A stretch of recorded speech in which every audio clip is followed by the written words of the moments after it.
I despised my mentally handicapped sister. Growing up, everyone told me I was horrible for feeling this way, but they didn't have to live with it every single day. My sister Jenna was 3 years younger than me and had severe autism and intellectual disabilities. While everyone else saw this sweet, innocent girl who deserved endless patience, I saw the person who made my childhood a living nightmare. My parents basically turned me into a third parent when I was 8 years old. Every morning before school, I had to help Jenna get dressed because she'd have complete meltdowns if her socks weren't perfectly smooth or if her shirt tag touched her skin. I'd spend 20 minutes just getting her shoes on the right feet while she screamed and hit me. My mom would yell from downstairs about being late, like it was somehow my fault. At school, kids would stare when my mom picked us up because Jenna would be making her weird noises or flapping her hands. One time during my birthday party, she had a meltdown because the birthday candles were too bright and threw my entire cake on the floor. My friends just stood there awkwardly while my parents rushed to comfort her. My party was over, but hey, at least Jenna felt better. The worst part was how my parents treated us differently. When I got bad grades, I was grounded for weeks. When Jenna hit other kids at school, my parents would say she couldn't help it, and that we needed to be more understanding. I remember being 12 and getting screamed at for not watching her closely enough when she wandered off at the grocery store.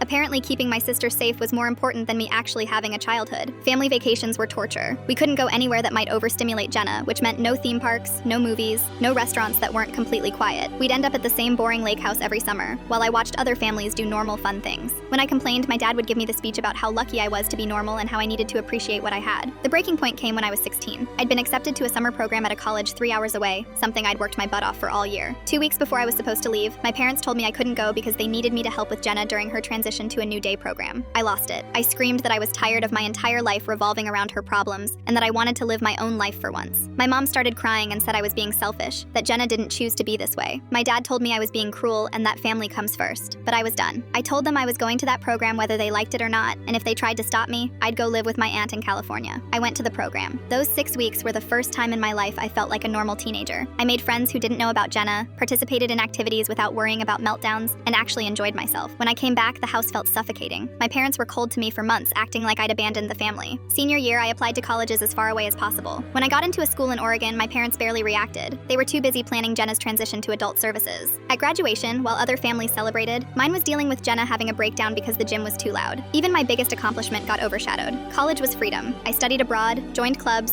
dated people, lived like a normal person. I called home maybe once a month and kept visits short. My parents would guilt trip me about not spending time with Jenna, but I just couldn't anymore. I'd spent 18 years sacrificing everything for her, and I was done. Now I'm 25, married to an amazing guy, and we're expecting our first kid. When I told my parents, my mom immediately started talking about how great it would be for Jenna to be an aunt, and how we'd need to make sure our house was safe for her visits. I realized they still expected my life to revolve around my sister. Last month, they called asking if Jenna could move in with us because their current living situation wasn't working out. Without hesitation, I said no.